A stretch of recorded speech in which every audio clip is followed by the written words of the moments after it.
ನಮ್ಮ ಜೊತೆ ಇರುವಂತಹ ಮತ್ತೋರ್ವ ವಿಶೇಷ ಅತಿಥಿಗಳಾಗಿರುವ ವಿನಯ ರಾವ್, ನಾಟ್ಯಾಲಯ ಮಂಗಳೂರು, ಇವರಿಗೂ ಹಾಗೂ ಇವರ ಎಲ್ಲ ವಿದ್ಯಾರ್ಥಿಗಳಿಗೂ ಕೂಡ ತುಂಬು ಹೃದಯದ ಸ್ವಾಗತವನ್ನ ಕೋರ್ತಾ ಇದ್ದೇವೆ. ಇಂದಿನ ಈಶ್ವರೀಯ ಸಂದೇಶವನ್ನ ನಮಗೆ ಕೊಡುವಂತಹ ಬ್ರಹ್ಮಕುಮಾರಿ ವಿಶ್ವೇಶ್ವರಿ ಅಕ್ಕನವರು, ಸಂಚಾಲಕರು, ಬ್ರಹ್ಮಕುಮಾರೀಸ್ ಮಂಗಳೂರು, ಇವರಿಗೂ ಕೂಡ ನಮ್ರ ಗೌರವಪೂರ್ಣ ಸ್ವಾಗತವನ್ನ ಕೋರ್ತಾ ಇದ್ದೇವೆ. ಅದೇ ರೀತಿ ನಮ್ಮೊಂದಿಗಿರುವಂತಹ ಮತ್ತೋರ್ವ ವಿಶೇಷ ಶಿಕ್ಷಕಿ ಅಂಬಿಕಾ ಬೆಹೆನ್ಜಿ, ಇವರಿಗೂ ಕೂಡ ಸಂಚಾಲಕರು, ವಿಜಯ್ ಈಶ್ವರೀಯ ವಿಶ್ವವಿದ್ಯಾಲಯ, ಇವರಿಗೂ ಕೂಡ ತುಂಬು ಹೃದಯದ ಸ್ವಾಗತವನ್ನ ಕೋರ್ತಾ ಇದ್ದೇವೆ. ಅದೇ ರೀತಿ ಈ ಕಾರ್ಯಕ್ರಮಕ್ಕೆ ಬೆನ್ನೆಲುಬಾಗಿ ನಿಂತಹ ಎಲ್ಲ ಸೋದರ ಸೋದರಿಯರು ಹಾಗೆ ವೇದಿಕೆಯ ಮುಂಭಾಗದಲ್ಲಿರುವ ಎಲ್ಲ ಪ್ರೇಕ್ಷಕರಿಗೂ ಕೂಡ ತುಂಬು ಹೃದಯದ ಸ್ವಾಗತವನ್ನ ಕೋರ್ತಾ ಇದ್ದೇವೆ. ಓಂ ಶಾಂತಿ, ಓಂ ಶಾಂತಿ, ಓಂ ಶಾಂತಿ.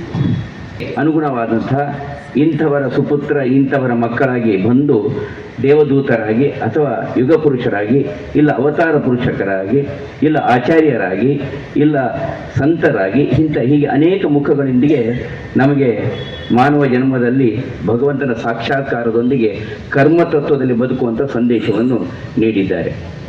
ನಮಗೆ ಬಹಳ ಸಂತೋಷವಾಯಿತು. ಇಲ್ಲಿ ನಮ್ಮ ಜೊತೆಗೆ ನಮ್ಮ ಗುರುಪುರದ ಆ ಕಾಲಭೈರವನ್ನೇ ಇಲ್ಲಿ ನಮಗೆ ಕೊಡಮಾಡಿದಂತಹ, ಈ ತುಳುನಾಡಿಗೆ ಒಂದು ಶಕ್ತಿ ನೀಡಿದಂತಹ ವರ್ಧಮಾನ ಶೆಟ್ಟರಿದ್ದಾರೆ. ನಮ್ಮ ಬ್ರಹ್ಮಕುಮಾರಿ ವಿಶ್ವೇಶ್ವರಿ ಅಕ್ಕನವರು ಅಲ್ಲಿ ನಮಗೆ ಎಲ್ಲ ವರ್ಣನೆ ಮಾಡ್ತಿರುವಾಗ ದ್ವಾದಶ ಮೂರ್ತಿ ಆದಾಗ ದ್ವಾದಶ ಮಾತ್ರ ಪಶುಪತಿನಾಥನಿಲ್ವಾ ಅಂತ ಒಂದು ಪ್ರಶ್ನೆ, ಈ ಜಿಜ್ಞಾಸೆ ಯಾವುದೂ ತಪ್ಪಲ್ಲ. ನಾವು ಸಂಬೋಧಿಸುವಾಗ ಕೇವಲ ದಶಾವತಾರ ಅಂತ ಹೇಳ್ತೇವೆ. ದಶಾವತಾರದ ಅದರ ಪೂರ್ವದಲ್ಲಿ ಅವತಾರಗಳಿಲ್ವ ಭಗವಂತನದ್ದು, ತದನಂತರ ಅವತಾರಗಳಿಲ್ವ. ಆದರೆ ಮತ್ಸ್ಯಾವತಾರ, ಕೂರ್ಮಾವತಾರ, ಹೀಗೆ ಅವತಾರಗಳ ಮೊದಲು ಈ ಭಗವಂತ ಈ ಭೂಮಿಯಲ್ಲಿ ಅನಾದಿಯಿಂದಲೂ ಭಗವಂತ ಬೇರೆ ಬೇರೆ ಸ್ವರೂಪದಲ್ಲಿ ಕಾಣಿಸಿಕೊಂಡಿದ್ದಾನೆ. ಹಾಗೆ ಈ ಬೇರೆ ಬೇರೆ ಕಾಣಿಸಿಕೊಂಡಂಥ ಸಾನ್ನಿಧ್ಯ ವ್ಯವಸ್ಥೆಗಳಲ್ಲಿ ಬೇರೆ ಬೇರೆ ರೀತಿಯಲ್ಲಿ ಇಲ್ಲೇ ಪಕ್ಕದಲ್ಲಿ ಮಂಜುನಾಥ ಇದ್ದಾನೆ.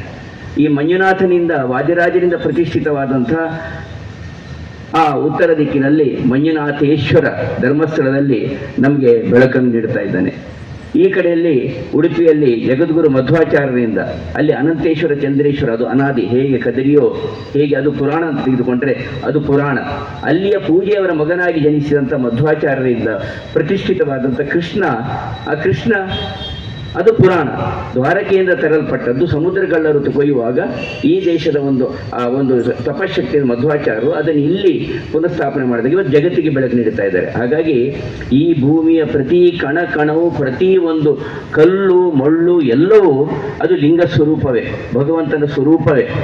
ಕೆಲವೊಮ್ಮೆ ಹೇಳುವಂಥದ್ದುಂಟು, ದೇವಸ್ಥಾನಕ್ಕೆ ಹೋದಾಗ ಅಲ್ಲಿ ಧೂಳನ್ನು ತರಬಾರ್ದು ನಾವು. ಅದರ ಅರ್ಥಾತ್ ನಾವು ಯಾವುದೇ ಒಂದು ವಸ್ತುಗಳನ್ನು, ಪವಿತ್ರ ವಸ್ತುಗಳನ್ನು ಅಲ್ಲಿ ಪವಿತ್ರವಾಗಿ ಕಾಣಬೇಕು ವಿನ ಅದನ್ನು ತರುವಂಥದ್ದು ಈ ಪ್ರಯತ್ನವನ್ನು ಮಾಡಬಾರ್ದು. ನಮ್ಮ ಹುಟ್ಟಿನ ನಮಗೆ ಎಲ್ಲಿ ಜನ್ಮ ಕಾಡಿದಾರ ಆ ಮಣ್ಣೆ ನಮಗೆ ಪವಿತ್ರ, ಆ ಮಾತೃ ಸಂಸ್ಕೃತಿಯೇ ನಮಗೆ ಪವಿತ್ರ. ಯಾವುದೇ ಇವತ್ತಿನ ಭಾಷೆ, ಯಾವುದೇ ಧರ್ಮ ತೆಗೆದುಕೊಂಡ್ರೂ ಅದೇ ಬಹಳ ಪವಿತ್ರ. ಆ ಜೀವನ ಕ್ರಮ, ಆ ಜೀವನ ಧರ್ಮ, ಆ ಆಚಾರ ವಿಚಾರ, ಆ ಆಹಾರ ಪದ್ಧತಿ, ಆ ಧಿರಿಸು, ಉತ್ತರ ಭಾರತದಲ್ಲಾದರೆ ಉತ್ತರದ ಭಾರತದ ಕ್ರಮ, ಆ ಭಾಷೆ ಎಲ್ಲವನ್ನು ಒಳಗೊಂಡಂತೆ ಇದು ಪವಿತ್ರ ಎನ್ನುವಂಥದ್ದು ನಮ್ಮ ಭಾವನೆ. ಹಾಗಾಗಿ ಮನುಕುಲದ ನಮ್ಮ ಈ ಅಲ್ಪಜ್ಞಾನಿಗಳಿಗೆ ನಮಗೆ ಪೂರಕವಾದ ರೀತಿಯಲ್ಲಿ ಭಗವಂತನ ಸಾನ್ನಿಧ್ಯದ ಶಕ್ತಿ ಎಲ್ಲಿ ಜಾಸ್ತಿ ಇದೆಯೋ ಅದಕ್ಕೆ ಪುರಾಣದ ಕಥೆಗಳಿದೆ. ಅದನ್ನು ಬಹುಶಃ ಬ್ರಹ್ಮಕುಮಾರಿ ವಿಶ್ವೇಶ್ವರಿ ಅಕ್ಕನವರು ಬಹಳ ಚೆನ್ನಾಗಿ ವರ್ಣಿಸಬಲ್ಲರು. ವರ್ಧಮಾನ ಶೆಟ್ಟರಂತೂ ಬಹಳ ಚೆನ್ನಾಗಿ ಅದರ ಅನುಭವಿ ನುಡಿಯನ್ನು ನಮಗೆ ನೀಡಬಲ್ಲರು. ಇಲ್ಲಿರುವಂಥ ಪ್ರತಿಯೊಬ್ಬರು ಅದರ ಚಿಂತನೆ ನಮಗೆ ನೀಡಬಲ್ಲರು. ಈಗಾಗಲೇ ಮಕ್ಕಳು ನೃತ್ಯದ ಮುಖಾಂತರ ನಮಗೆ ಅದರ ಸುಖಾನುಭವವನ್ನು ನೀಡಿದ್ದಾರೆ. ಬಂಧುಗಳು, ನಾವಿಷ್ಟೇ ಹೇಳುವಂಥದ್ದು ಈ ಸಂದರ್ಭದಲ್ಲಿ, ಈ ನಾವು ಒಂದೇ ಮಾತ್ರ ನಮಗೆ 150ನೇ ವರ್ಷ. ಈ ದೇಶದಲ್ಲಿ ನಮಗೆ ರಾಷ್ಟ್ರಭಕ್ತಿ ಚಿಂತನೆ, ಅವರು ಹೇಳುವಾಗ ಪ್ರತಿಯೊಂದು ಶಕ್ತಿಯನ್ನು ವರ್ಣನೆ ಮಾಡುವಾಗ ರಾಷ್ಟ್ರಭಕ್ತಿ ಹೇಳಿದರು. ಹಾಗಾಗಿ ನನ್ನ ಮನಸ್ಸಿಗೆ ಬಂದದ್ದು ಅದರ 150ನೇ ವರ್ಷ ಅಂದರೆ ಅದರ ಮೊದಲು ರಾಷ್ಟ್ರಭಕ್ತಿ ಇಲ್ವಾ, ಅದರ ಮೊದಲು ರಾಷ್ಟ್ರ ಇಲ್ವಾ? ವಿಶ್ವವೇ ನಮ್ಮ ರಾಷ್ಟ್ರ. ಆ ವಿಶ್ವದಲ್ಲಿ ಭರತ ಭೂಮಿ ಇದು ಉತ್ತರಂ ಯತ್ಸಮುದ್ರಸ್ಯ ಹಿಮಾದ್ರಿಯಶ್ಚೈವ ದಕ್ಷಿಣಂ ಅಂತ ಹೇಳ್ತಾರಲ್ಲ, ನಾವು ದಿನನಿತ್ಯದ ಅನುಷ್ಠಾನದಲ್ಲಿ ಪ್ರತಿಯೊಬ್ಬರಿಗೂ ನಾವು ನಾನು ಅನುಷ್ಠಾನ ಮಾಡಬೇಕು. ದಿನನಿತ್ಯ ಗಂಗೆ ಚ ಯಮುನೆ ಚೈವ ಗೋದಾವರಿ ಸರಸ್ವತಿ ನರ್ಮದೆ ಸಿಂಧು ಕಾವೇರಿ ಜಲೇಸಿನ್ ಸನ್ನಿಧಿ ಪುರ ಎಲ್ಲ ನದಿಗಳನ್ನು ನೆನೆಸ್ತೇವೆ, ಎಲ್ಲ ಪರ್ವತಗಳನ್ನು ನೆನೆಸ್ತೇವೆ, ಎಲ್ಲ ಸಾನ್ನಿಧ್ಯ ಕ್ಷೇತ್ರಗಳನ್ನು ನೆನೆಸ್ತೇವೆ, ಎಲ್ಲ ಜ್ಯೋತಿರ್ಲಿಂಗಗಳನ್ನು ನೆನೆಸ್ತೇವೆ. ಅಂದರೆ ಎಲ್ಲವೂ ನಮಗೆ ಆಗುವಂಥದ್ದು. ಅವರವರ ಪವಿತ್ರವಾದಂಥ, ಕೆಲವರಿಗೆ ಕಾಶಿ ಆದರೆ ಕೆಲವು ಧರ್ಮೀಯರಿಗೆ ಬೇರೆ ಬೇರೆ ಸ್ಥಾನಗಳು, ಅದನ್ನು ನೆನೆಸ್ಕೊಳ್ತಾ ಈ ಭೂಮಿಯನ್ನು ಪವಿತ್ರವಾಗಿ ಕಾಣುವಂಥ ಒಂದು ಚಿಂತನೆ. ಹಾಗಾಗಿ ನಾವೇನು ಮಾಡಬಹುದು, ಎಲ್ಲ ನಮ್ಮ ಬದುಕಿನ ಸೀಮೋಲ್ಲಂಘನದ ವ್ಯವಸ್ಥೆಗಳು ಪೂಜ್ಯ ಪೇಜಾವಶ್ರೀಗಳು ಮೊನ್ನೆ ಅವರು ಹರಿಯ ಶಕ್ತಿಯ ಸಾನ್ನಿಧ್ಯಕ್ಕೆ ಹೋಗಿದ್ದಾರೆ. ಅದನ್ನು ಅವರು ಬಹಳ ಚೆನ್ನಾಗಿ ವರ್ಣಿಸಿದ್ರು. ಈಶ್ವರೀಯ ವಿಶ್ವವಿದ್ಯಾಲಯ ಆರಂಭವಾದದಿದ್ದರೆ ಅದು ಭಗವಂತನಿಂದ ಪ್ರೇರಿತ, ಕಟ್ಟಕಡೆಗಾಗುವಾಗ ಎಲ್ಲ ಅದು ಅಲ್ಲಿಗೆ ಮುಟ್ಟುತ್ತದೆ ಅಂತ ಹೇಳಿದೆ. ಅಂದರೆ ನಾವೆಲ್ಲರೂ ಅಲ್ಲಿಗೆ ಹೋಗುವಂಥ ತವಕ. ಆದರೆ ವಿಶ್ವೇಶ್ವರ ಜಗದೀಶ್ವರ ಸರ್ವೇಶ್ವರನಾದಂತಹ, ಜಗದೇಕ ಒಡೆಯನಾದಂತಹ, ಜಗತ್ತಿಗೆ ತಂದೆ ತಾಯಿ ಆದಂತಹ ಪರಮಪಿತ, ಪರಮ ರಕ್ಷಕ, ಪರಮ ಶಿಕ್ಷಕ, ಪರಮ ಸದ್ಗುರು ಆದಂತಹ ಶಿವ ಪರಮಾತ್ಮನ ಸವಿಸ್ಮೃತಿಯಲ್ಲಿ ವೇದಿಕೆಯ ಮೇಲೆ ಆಸೀನರಾದಂತಹ ಗಣ್ಯರೇ, ಆತ್ಮೀಯ ಸೋದರ ಸೋದರಿಯರೇ, ನಾಳೆ ಬರುತ್ತಾ ಇರುವಂತಹ ಮಹಾಶಿವರಾತ್ರಿಯ ಶುಭಾಶಯಗಳು ತಮ್ಮೆಲ್ಲರಿಗೂ. ಮಹಾಶಿವರಾತ್ರಿ ಪ್ರತಿ ವರ್ಷವೂ ಬರ್ತದೆ. ಪ್ರತಿ ವರ್ಷವೂ ಎಲ್ಲ ಹಬ್ಬಗಳು ಬರ್ತಾ ಇರ್ತವೆ. ಎಲ್ಲ ಹಬ್ಬಗಳನ್ನು ಸಿಹಿ ತಿಂಡಿ ತಿಂದು ಹೊಸ ಬಟ್ಟೆ ಹಾಕ್ಕೊಂಡು ಆಚರಣೆ ಮಾಡಿದರೆ, ಶಿವರಾತ್ರಿಯನ್ನು ಹೇಗೆ ಆಚರಣೆ ಮಾಡ್ತೇವೆ? ಉಪವಾಸ, ಜಾಗರಣೆ, ಶಿವನ ಮೇಲಿನ ಭಕ್ತಿ ಭಾವದಿಂದ ದೇವಸ್ಥಾನಕ್ಕೆ ಹೋಗಿ ಅಭಿಷೇಕ ಮಾಡಿ ಅರ್ಚನೆ ಮಾಡಿ, ಪರಮಾತ್ಮ ಕಾಪಾಡು, ನನ್ನ ಪಾಪಕರ್ಮಗಳನ್ನೆಲ್ಲ ನಾಶ ಮಾಡು, ನನಗೆ ಮುಕ್ತಿ ಕೊಡು ಅನ್ನುವಂಥ ಭಾವದಿಂದ ನಾವು ಶಿವರಾತ್ರಿಯನ್ನು ಆಚರಣೆ ಮಾಡ್ತೇವೆ. ಪ್ರತಿ ವರ್ಷ ಶಿವರಾತ್ರಿ ಬರ್ತಾ ಇರ್ತದೆ. ಫಾಲ್ಗುಣ ಮಾಸದ ಕೃಷ್ಣ ಪಕ್ಷದ ಹಿಂದಿನ ರಾತ್ರಿ. ಈ ಪ್ರತಿ ರಾತ್ರಿ ಏನು ನಾವು ಜಾಗರಣೆ ಮಾಡ್ತೇವೆ, ಪ್ರತಿ ವರ್ಷವೂ ಮಾಡ್ತಾ ಇರ್ತೇವೆ. ಬೇಡನ ಕಥೆಯನ್ನು ಕೇಳ್ತಾ ಇರ್ತೇವೆ. ಆದರೆ ಪರಮಾತ್ಮ ಶಿವ ಬಂದದ್ದು ಇನ್ನೂ ಕಾಣಲೇ ಇಲ್ಲ ಅನ್ನುವಂತಹ ಪ್ರಶ್ನೆ ಎಲ್ಲರನ್ನೂ ಕಾಡ್ತಾ ಇರ್ತದೆ. ಈಗ ಆ ಪ್ರಶ್ನೆ ಸಮಾಪ್ತಿಯಾಗಿದೆ ಎಂದು ಪ್ರಜಾಪಿತ ಬ್ರಹ್ಮಕುಮಾರಿ ಈಶ್ವರೀಯ ವಿಶ್ವವಿದ್ಯಾಲಯ ನಮ್ಮೆಲ್ಲರಿಗೂ ಹೇಳ್ತಾ ಇದೆ. ಪರಮಾತ್ಮನನ್ನು ಕಾಯುವುದು ಬೇಡ, ಅವರು ಬಂದಾಗಿದೆ. ಈಶ್ವರೀಯ ವಿಶ್ವವಿದ್ಯಾಲಯವನ್ನು ತೆರೆದಾಗಿದೆ. ರಾತ್ರಿಯಲ್ಲಿ ಶಿವ ಬರ್ತಾನೆ ಅಂತ ಕಾಯುವುದು ಬೇಡ, ಅವನು ಬಂದಿದ್ದಾನೆ. ಅವನು ಕೊಡುವಂತಹ ಮುಕ್ತಿ, ಜೀವನ್ಮುಕ್ತಿಯ ಆಸ್ತಿಯನ್ನು, ಮುಕ್ತೇಶ್ವರ ಮುಕ್ತಿ ಕೊಡಲಿಕ್ಕೆ ಬಂದಿದ್ದಾನೆ, ಜೀವನ್ಮುಕ್ತಿ ಕೊಡಲಿಕ್ಕೆ ಬಂದಿದ್ದಾನೆ. ಜೀವ ಜಗತ್ತಿನ ಜ್ಞಾನ ಹೇಳಲಿಕ್ಕೆ ಜ್ಞಾನ ಸಾಗರ, ಜ್ಞಾನ ಸೂರ್ಯ ಬಂದಿದ್ದಾನೆ. ಕಣ್ಣಿಗೆ ಕಾಣೋದಿಲ್ಲ ಅಷ್ಟೇ. ನಮಗೆ ಈ ಕಣ್ಣಿಗೆ ಅವನನ್ನು ನೋಡ್ಲಿಕ್ಕೆ ಆಗೋದಿಲ್ಲ ಅಂತ ಭಗವಂತ ನಮ್ಮೆಲ್ಲರಿಗೂ ಮೂರನೇ ಕಣ್ಣನ್ನು ಕೊಟ್ಟಿದ್ದಾನೆ. ಆ ಮೂರನೇ ಕಣ್ಣಿನ ಆಧಾರದಿಂದ ಆ ಪರಮಾತ್ಮ ಬಂದಂತಹ, ಇನ್ನು ಬರೀ ಬಂದರೆ ಅಂತಲ್ಲ, ಇನ್ನು ಹೋಗೋ ಸಮಯ ಬಂದಿದೆ ಆತ್ಮೀಯರೇ. ಭಗವಂತ ಬಂದು ತನ್ನ ಕಾರ್ಯವನ್ನು ಮಾಡ್ತಾ ಇದ್ದಾರೆ. ಮಕ್ಕಳೇ, ಇನ್ನು ಹೋಗೋ ಸಮಯ ಬಂತು, ಮನೆಗೆ ಹೋಗೋ ಸಮಯ ಬಂತು. ಈಗ ತಾವೆಲ್ಲ ರೆಡಿಯಾಗಿ ತಯಾರಾಗಿ ಹೋಗೋ ಸಮಯ ಬಂತು. ಏನು ತಯಾರಾಗಬೇಕು ಅನ್ನುವಂಥದ್ದು ಇಲ್ಲಿ ಪ್ರಶ್ನೆ. ಆದರೆ ಇಲ್ಲಿ ನೋಡಿದರೆ ಮಾನವ ಒಂದಾದ್ಮೇಲೊಂದು ಆಸೆಯ ಬಿಸಿಲುಗುದುರೆಯನ್ನು ಏರಿ ಓಡ್ತಾ ಇದ್ದಾನೆ. ಬಡತನಕ್ಕೆ ಉಂಬುವ ಚಿಂತೆ, ಉಂಡರೆ ಉಡುವ ಚಿಂತೆ, ಉಟ್ಟರೆ ಇಡುವ ಚಿಂತೆ, ಇಟ್ಟರೆ ಹೆಂಡಿರ ಚಿಂತೆ, ಹೆಂಡಿರಾದರೆ ಮಕ್ಕಳ ಚಿಂತೆ, ಮಕ್ಕಳಾದರೆ ಬದುಕಿನ ಚಿಂತೆ, ಬದುಕಾದರೆ ಕೇಡಿನ ಚಿಂತೆ.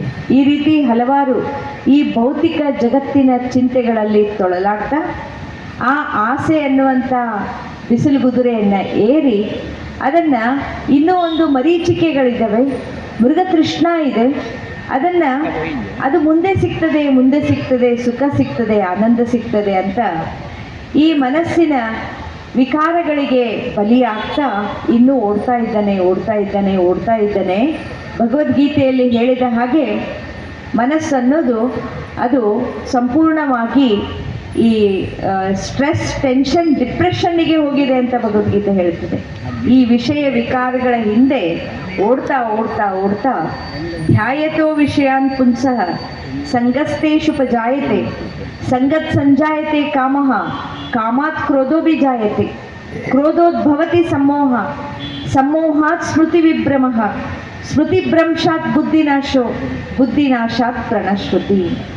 ಇವತ್ತು ಜಗತ್ತಿನಲ್ಲಿ ನಮಗೇನು ಸ್ಟ್ರೆಸ್, ಟೆನ್ಷನ್, ಡಿಪ್ರೆಷನ್ ಅಂತ ನಾವೇನು ಹೇಳ್ತಾ ಇದ್ದೇವೆ, ಮೊನ್ನೆ ತಾನೇ ನೋಡಿದ್ವಿ 3 ಮಕ್ಕಳು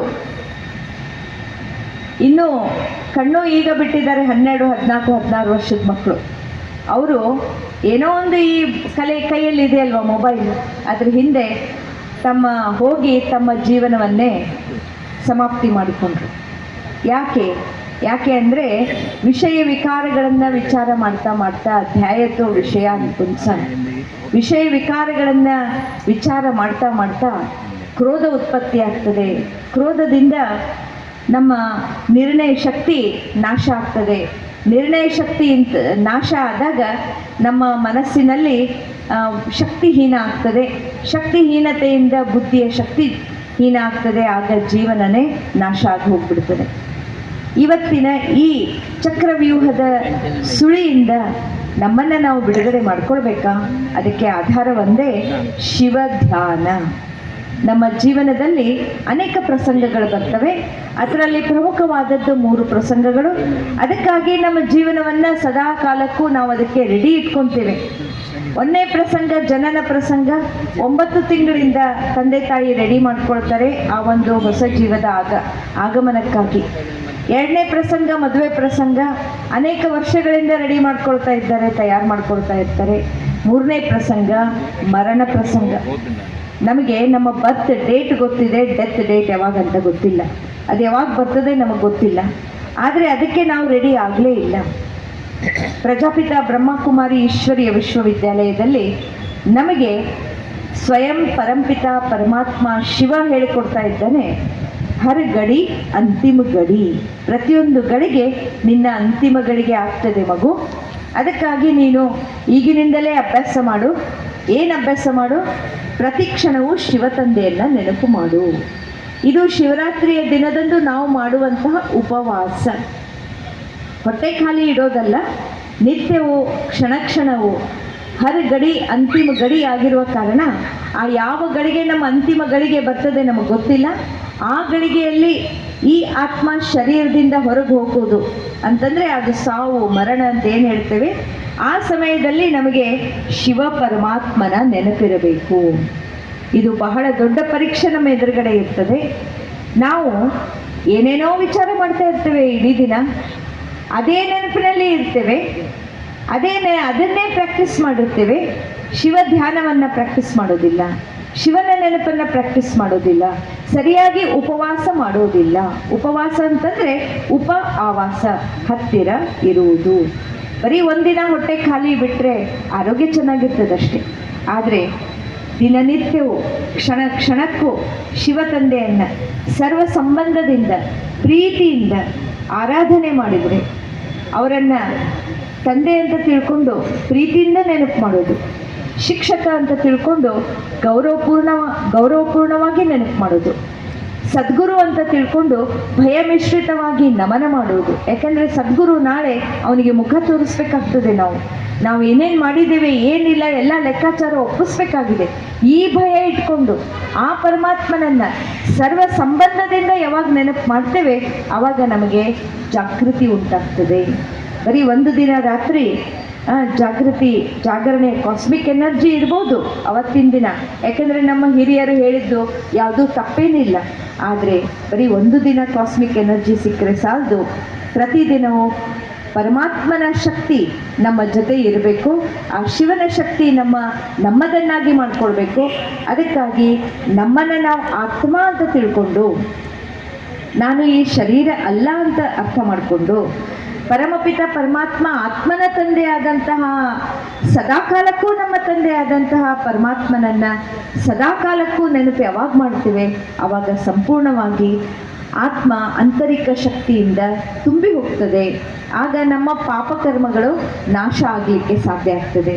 ಆದ್ದರಿಂದ ಆತ್ಮೀಯರೇ, ನಾವು ಇವತ್ತಿನಿಂದ ಇದೇನು ಇಲ್ಲಿ ನಮಗೆ ದ್ವಾದಶ ಜ್ಯೋತಿರ್ಲಿಂಗ ಪ್ರದರ್ಶನ ನಮ್ಮ ಹತ್ತಿರದಲ್ಲೇ ಇದೆ, ಇಲ್ಲೇ ಕದ್ರಿ ಮಂಜುನಾಥನ ಸನ್ನಿಧಾನದಲ್ಲಿ ಇದನ್ನು ಹಾಕಲ್ಪಟ್ಟಿದೆ. ಇಲ್ಲಿ ಬನ್ನಿ, ಇದನ್ನೆಲ್ಲ ನೋಡಿ ತಮ್ಮ ಇಲ್ಲೇ ಪಕ್ಕದಲ್ಲಿ ಚಿತ್ರ ಪ್ರದರ್ಶನ ಇದೆ. ಆ ಚಿತ್ರ ಪ್ರದರ್ಶನದಲ್ಲಿ ನಾನು ಯಾರು, ಪರಮಾತ್ಮ ಯಾರು ಹಾಗೂ ನಮ್ಮ ಭವಿಷ್ಯ ಏನು, ವಿಶ್ವದ ಭವಿಷ್ಯ, ಭಾರತದ ಭವಿಷ್ಯ ಹಾಗೂ ನಮ್ಮ ಭವಿಷ್ಯ ಅದೇನು ಅನ್ನುವಂಥ ಸಮಯದ ಜ್ಞಾನವನ್ನು ಕೂಡ ಇಲ್ಲಿ ಹೇಳಿಕೊಡಲಾಗ್ತದೆ. 17ನೇ ತಾರೀಕಿನವರೆಗೂ ಇದು ಇಲ್ಲಿ ಇರ್ತದೆ. ಆದ್ದರಿಂದ ಸಾರ್ವಜನಿಕರು ಇದರ ಲಭ್ಯವನ್ನು, ಇದರ ಉಪಯೋಗವನ್ನು ತೆಗೆದುಕೊಳ್ಬೇಕಾಗಿ ವಿನಂತಿ ಮಾಡಿಕೊಳ್ತೇನೆ. ಮತ್ತು ಸುಮಾರು 10-12 ದಿನಗಳಿಂದ, ತಿಂಗಳಾನ್ಗಟ್ಲೆ ಅಂತಲೂ ಹೇಳ್ಬೋದು, ಈ ಒಂದು ಪ್ರದರ್ಶನದಲ್ಲಿ ಈ ರೀತಿ ನಮ್ಮ ಒಂದು ಸೆಟ್ ಇಲ್ಲಿ ಇರಬೇಕು ಅಂತಂದರೆ ನಮ್ಮ ಸಹೋದರರು ಸಹೋದರಿಯರು ಸುಮಾರು 1 ತಿಂಗಳಿಂದ ಇದರ ಹಿಂದೆ ಸಂಪೂರ್ಣವಾಗಿ ಪರಿಶ್ರಮ ಪಡ್ತಾ ಇದ್ದಾರೆ. ಅವ್ರಿಗೊಂದು ಹೃದಯಪೂರ್ವಕವಾದಂತಹ ಧನ್ಯವಾದಗಳನ್ನು ಜೋರಾಗಿ ಚಪ್ಪಾಳೆಯೊಂದಿಗೆ ಅರ್ಪಣೆ ಮಾಡೋಣ. ತಮ್ಮ ಕಾರ್ಯವನ್ನು ಮಾಡ್ತಾ, ತಮ್ಮ ಮನೆಯ ಜವಾಬ್ದಾರಿಗಳನ್ನು ನಿಭಾಯಿಸ್ತಾ, ಇದಕ್ಕೆ ಯಾವುದೇ ರೀತಿಯ ಸ್ವಾರ್ಥ ಇಲ್ಲದೆ ಈಶ್ವರನ ಸೇವೆ ಹಾಗೂ ವಿಶ್ವ ಕಲ್ಯಾಣಕ್ಕಾಗಿ ಈ ಒಂದು ಚಿತ್ರ ಪ್ರದರ್ಶನ ಇಲ್ಲಿ ಮಾಡೋಣ. ಎಲ್ಲರಿಗೂ ಇದು ದ್ವಾದಶ ಜ್ಯೋತಿರ್ಲಿಂಗಗಳ ದರ್ಶನ ಆಗಲಿ ಮತ್ತು ಚಿತ್ರ ಪ್ರದರ್ಶನದ ಮುಖಾಂತರ ಪರಮಾತ್ಮನ ಸತ್ಯ ಪರಿಚಯ ಸಿಗಲಿ ಅನ್ನುವಂಥ ಶುಭ ಭಾವನೆ, ಶುಭ ಕಾಮನೆ ಹಾಗೂ ನಿಸ್ವಾರ್ಥ ಭಾವದಿಂದ ಪ್ರಜಾಪಿತ ಬ್ರಹ್ಮಕುಮಾರಿ ಈಶ್ವರೀಯ ವಿಶ್ವವಿದ್ಯಾಲಯದ ಒಡನಾಟದಲ್ಲಿ ಇರುವಂಥ ಸಹೋದರ ಸಹೋದರಿಯರು ಇದನ್ನು, ಈ ಒಂದು ನಿಸ್ವಾರ್ಥ ಭಾವದ ಸೇವೆಯನ್ನು ಅವರು ಮಾಡಿದ್ದಾರೆ. ಅವರಿಗೆ ಹೃದಯಪೂರ್ವಕವಾದಂಥ ಧನ್ಯವಾದಗಳನ್ನು ಮತ್ತೊಮ್ಮೆ ಮಗದೊಮ್ಮೆ ಅರ್ಪಣೆ ಮಾಡ್ತಾ ಇದ್ದೇನೆ. ಓಂ ಶಾಂತಿ.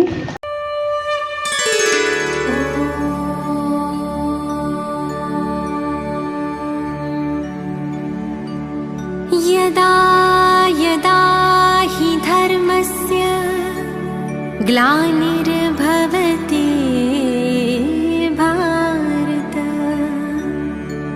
ಅಭ್ಯುತ್ಥಾನಂ ಅಧರ್ಮಸ್ಯ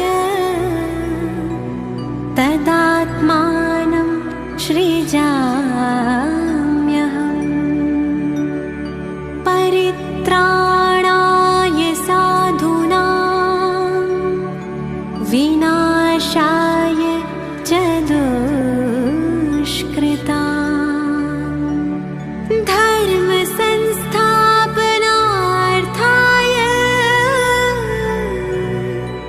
ಸಂಭವಾಮಿ ಸಂಗಂ ಯುಗೇ.